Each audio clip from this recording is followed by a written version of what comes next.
Hi friends, I am doctor Rajendran, CMO Deepam hospital. ഞാനിന്നിവിടെ പറയാൻ പോകുന്നത് HbA1c ടെസ്റ്റിനെ പറ്റിയാണ്.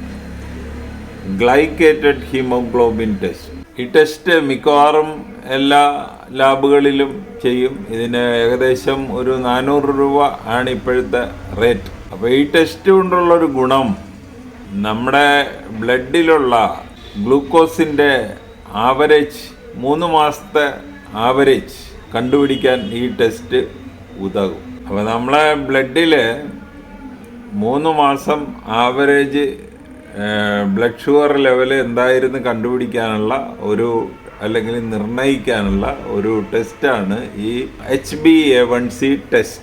അപ്പോൾ ഈ ടെസ്റ്റ് കൊണ്ട് നമുക്ക് പ്രമേഹം ഉണ്ടോ ഇല്ലയോ, അതല്ല, നമുക്ക് പ്രമേഹമുണ്ട് എങ്കിലും നമ്മളുടെ ചികിത്സയിൽ പ്രമേഹം കൺട്രോൾഡ് ആണോ, അതോ പ്രമേഹം ഒട്ടും കൺട്രോൾഡ് അല്ലയോ, കൺട്രോൾഡ് അല്ല എങ്കിൽ ചികിത്സ മാറ്റേണ്ട സമയമായോ, ഇതെല്ലാം കണ്ടുപിടിക്കാനായിട്ട് ഈ ടെസ്റ്റ് വളരെ ഉപകരിക്കുന്നതായിരിക്കും. അപ്പോൾ ഈ ടെസ്റ്റിന് ചില ഗുണങ്ങളുണ്ട്. എന്ന് പറഞ്ഞാൽ നമ്മൾ ഫാസ്റ്റിംഗ് ബ്ലഡ് ഷുഗർ അല്ലെങ്കിൽ PPBS ഇതൊക്കെ നോക്കുന്നതിന് അതിന് കുറേ നിബന്ധനകളുണ്ട്. ഇപ്പോൾ ഫാസ്റ്റിംഗ് ബ്ലഡ് ഷുഗർ ആണെങ്കിൽ ഇദ്ദേഹം 10 മണിക്കൂർ ഭക്ഷണം കഴിക്കാതെ രാവിലെ എണീറ്റ് പച്ചവെള്ളം വേണേൽ കുടിക്കാം, ബാക്കിയൊന്നും കഴിക്കാതെ പോയി ബ്ലഡ് എടുക്കണം. അതുപോലെ തന്നെ PPBS ആണെങ്കിൽ ഭക്ഷണം കഴിച്ച് 2 മണിക്കൂറിനകം ബ്ലഡ് എടുക്കണം. അപ്പോൾ ഇങ്ങനെ കുറേ നിബന്ധനകളുണ്ട്. അങ്ങനെ ബ്ലഡ് എടുത്താലും നമ്മുടെ അപ്പോഴുള്ള ബ്ലഡിലെ ഷുഗറിൻ്റെ അളവ് മാത്രമേ ഇതുകൊണ്ട് അറിയാൻ പറ്റത്തുള്ളൂ.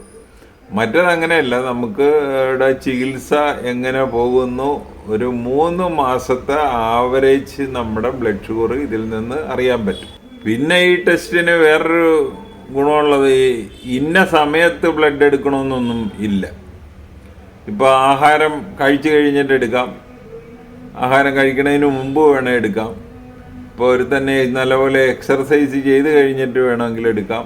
അതുപോലെ മരുന്നുകൾ സാധാരണ രീതിയിൽ കഴിച്ച് കഴിഞ്ഞിട്ട് എടുക്കാം, കഴിക്കുന്നതിന് മുമ്പ് എടുക്കാം. ഇതൊന്നും ഒരു പ്രശ്നം ഉള്ള HbA1cയെ സംബന്ധിച്ചിടത്തോളം ഒരു പ്രശ്നമുള്ള കാര്യമല്ല. പക്ഷെ ഇത് പ്രഗ്നൻസിയിലും തീരെ ചെറിയ കുട്ടികളിലും ഈ ടെസ്റ്റ് അങ്ങനെ ചെയ്യാറില്ല. അതുപോലെ പിന്നെ ഇതിൻ്റെ ഒരു പ്രശ്നം എന്ന് പറയുന്നത് ഇച്ചിരി ചിലവ് കൂടുതലാണ്, 400 രൂപ. മറ്റേത് നമ്മൾ ഒരു 50 രൂപയ്ക്ക് താഴെ വരത്തുള്ളൂ ഈ FBSഉം PPBSഉം ഒക്കെ ചെയ്യുക. നമ്മുടെ രക്തത്തിൽ ചുവന്ന രക്താണുക്കൾ എന്ന് പറയുന്ന ഒരു സംഭവമുണ്ട്, എന്ന് പറഞ്ഞാൽ RBC. അപ്പോൾ ഈ RBCക്ക് ആ കളർ കൊടുക്കുന്നത് ഹീമോഗ്ലോബിൻ എന്ന് പറയുന്ന ഒരു ഘടകമാണ്. ഈ ഹീമോഗ്ലോബിനിൽ നമ്മുടെ ഗ്ലൂക്കോസ് പറ്റിപ്പിടിക്കും. അതാണ് ഗ്ലൈക്കേറ്റഡ് ഹീമോഗ്ലോബിൻ എന്ന് പറയുന്നത്. ഈ ഹീമോഗ്ലോബിനാണ് നമ്മുടെ RBCയിലുള്ള വർണ്ണവസ്തു. സാധാരണ നമ്മുടെ ഹീമോഗ്ലോബിൻ അതിൽ പറ്റിപ്പിടിച്ചിരിക്കുന്ന ഷുഗർ, ഇതിൻ്റെ പെർസെൻറ്റേജ് 6ൽ താഴെ ആയിരിക്കും. എന്ന് പറഞ്ഞാൽ ഒരു ഡയബറ്റിക് അല്ലാത്ത ആളിന് അത് 6ൽ താഴെ ആയിരിക്കും. അപ്പോൾ HbA1cയുടെ വാല്യൂസ് ഒരു 4നും 6നും ഇടക്കാണെങ്കിൽ അദ്ദേഹത്തിന് ഷുഗർ ഇല്ല.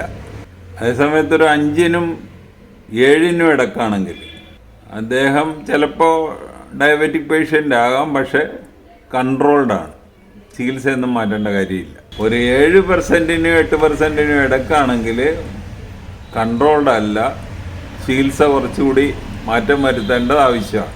ഇപ്പോൾ 8നും മുകളിലാണെങ്കിൽ 8%ന് മുകളിലാണെങ്കിൽ അത്ര അദ്ദേഹത്തിൻ്റെ ചികിത്സ 3 മാസമായിട്ട് അദ്ദേഹത്തിൻ്റെ ബ്ലഡ് ഷുഗർ ലെവൽ 3 മാസമായിട്ട് ഒട്ടും കൺട്രോൾഡ് അല്ല, ചികിത്സ തീർച്ചയായും മാറ്റം വരുത്തിയേ പറ്റൂ.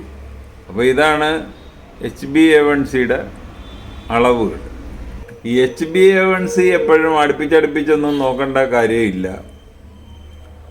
അപ്പോൾ ഒരുമാതിരി കൺട്രോൾഡായിട്ട് പോവുകയാണെങ്കിൽ ഒരു 3 മാസം കൂടുമ്പോഴും നോക്കിയാൽ, ഡയബറ്റിക് പേഷ്യൻസ് ഒരു 3 മാസം കൂടുമ്പോഴൊക്കെ നോക്കിയാൽ മതി. ഒരു 4%നും 6%നും ഒക്കെ ഇടയ്ക്കാണെങ്കിൽ ഒരു 6 മാസം കൂടുമ്പോൾ നോക്കേണ്ട കാര്യമേ ഉള്ളൂ. അപ്പോൾ ഇതൊക്കെയാണ് HbA1cനെ പറ്റി പറയാനുള്ളത്. ഈ വീഡിയോ ഒന്നിട്ട് കാണുക, കണ്ടിട്ട് ഇഷ്ടപ്പെട്ടുവെങ്കിൽ ഞങ്ങളുടെ ചാനൽ സബ്സ്ക്രൈബ് ചെയ്യുക. വേറൊരു വീഡിയോ ആയിട്ട് നമുക്ക് വീണ്ടും കാണാം. താങ്ക്